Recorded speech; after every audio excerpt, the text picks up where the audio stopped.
Hello everyone, welcome back to another video of your English online sessions. My name is Mr. Osama and today we have the story Dan Tries to Help. We're gonna take chapter 6 titled The Missing Jewellery.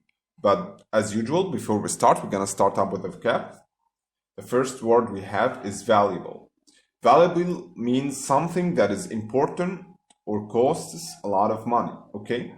Something like jewelry, like a bracelet or a necklace or rings or earrings, okay? Here's an example. Put all your valuables in the hotel safe, okay? The second word we have is maid. Maid means a domestic servant. It's basically you can find this maybe in hotels, maybe in fancy restaurants, etc. Maybe you find one in homes like with rich people. Okay, here's an example. Lara worked as a maid for a rich family. The next word we have is bump. Means to knock or run into something or someone. Okay, when you hit something suddenly without paying attention, it's called bump. But of course, without your hand, you hit it with your body. Okay. Here's an example. I almost bumped into him. So bumped always takes into with it. Okay. The second word we have is jewelry. Is accessories with jewels. Okay. So it's if it was maybe a necklace or earrings or rings or bracelets, they all call jewelry. Okay. It could be made out of gold. It could be out of jewels. Could be out of diamond. Okay, here's an example. Her jewelry had stolen. The vacuum cleaner. Okay, so this is a vacuum cleaner. We use it to clean surfaces. Okay, here's an example. Use the vacuum cleaner to clean your room. The second word we have is carpet.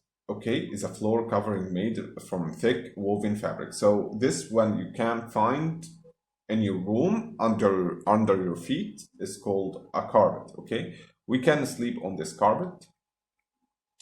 The second word we have is suck up. Suck up is a draw upwards. Okay, it means to go in the up direction. Like you can suck up the juice out of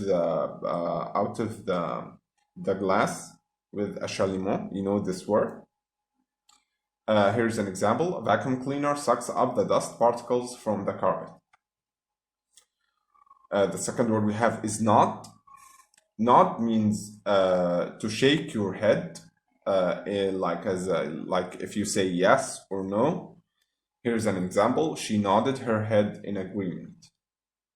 Empty, it means contains nothing. Okay, so when something is empty, it means there is nothing inside. It's completely empty.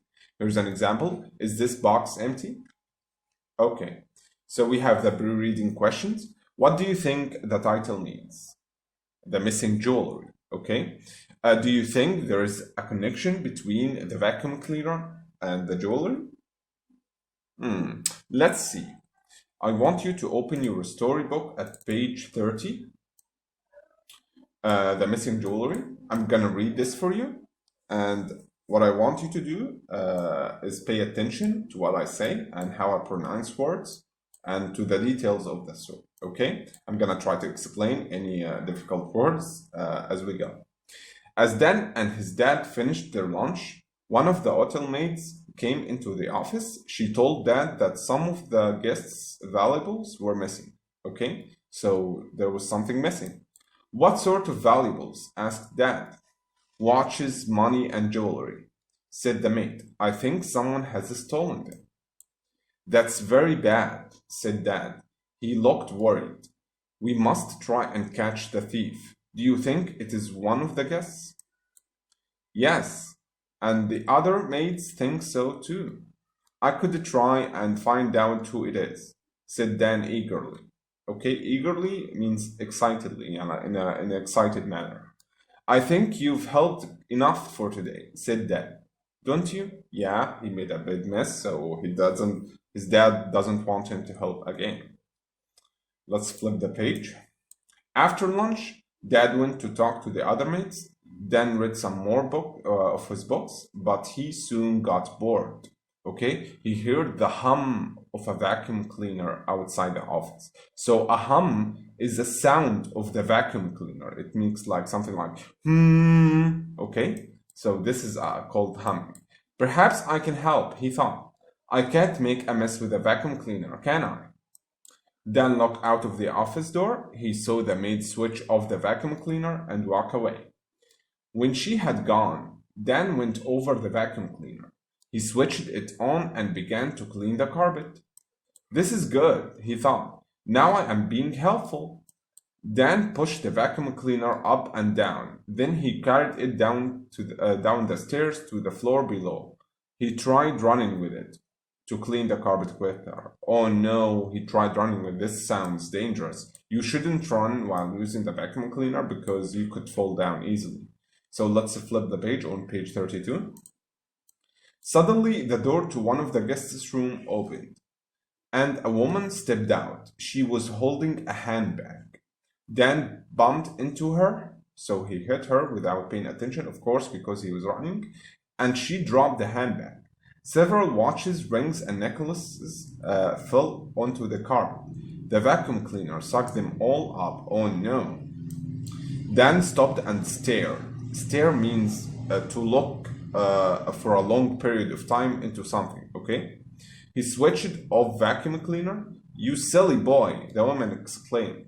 I'm sorry, said Dan. I didn't see you. A man came out of the room. What's going on? This silly boy has sucked up my jewelry, said the woman. It's all inside the vacuum cleaner. Open it at once, said the man angrily, and find my wife's jewelry. Okay, so he's mad, of course, because, well, he sucked all the jewelry. Danny clipped the vacuum cleaner open and pushed his hand inside it. I can't find anything, he said. He pushed his hand in further, and a big cloud of dust came out of the vacuum cleaner. It went all over Dan and the woman and the man. Oh no, you silly boy, said the man, coughing. Then Dan felt the pieces of jewelry. I've got them, he cried. He pulled out his arm, and another big cloud of dust went everywhere. Look how dirty they are, complained the woman, as Dan gave her the jewelry. So of course they were mad because he made another big mess and made all their clothes dirty and all the jewelry dirty. Okay, I want you to flip the page on page 34. The man was very angry with Dan. You've upset my wife, you've covered us in dust, and you've made a terrible mess, he shouted. I will tell the manager about this. I was only trying to help, said Dan. As the man and his wife walked away angrily, Dan wiped the dust from his face. Then he saw Jane coming towards him. When she saw Dan covered in dust, Jane stopped. Dan, is that you? He nodded. Okay, he shook his head. She laughed, of course. It's not funny, Dan said. I feel horrible. Horrible means bad, like in a very bad manner. He feels very bad. He told her what happened. Okay? I want you to flip the page. Oops, Jane said. Those guests don't sound very nice. They are not, said Dan. I don't think your dad will be pleased, Jane said. Do you? Dan shook his head. When I try to help, something always goes wrong. Never mind, said Jane. Come on, you can get washed and change your clothes in one of the empty rooms. They soon found an empty room. I think I'll have a bath, said Dan, as he went inside. Good idea, said Jane. Nothing can go wrong with a bath, can it? I hope not, said Dan with a grin. Okay, so I think Dan is gonna make another big mess as usual with a bath. Okay, so this is the end of the lesson. I want you to revise with me what happened in this lesson. So Dan, there were thieves that stole some valuables. They think it's one of the guests. Dan saw the vacuum cleaner and he took it downstairs and tried to clean it and help his dad with the cleaning. but he was running with it and he bumped into the woman as she was stepping out of the room, and all her jewelry fell down, and he sucked them up with the vacuum cleaner, and he made another big mess when he tried to pull them out of the vacuum cleaner. Okay, so what I want you to do is here's the assessment. What do you think Dan thought when the man said that he was going to tell the manager? Okay. As for your homework, booklet pages 119, 120, 121. I hope you enjoyed the lesson. I hope you are okay, and see you next time.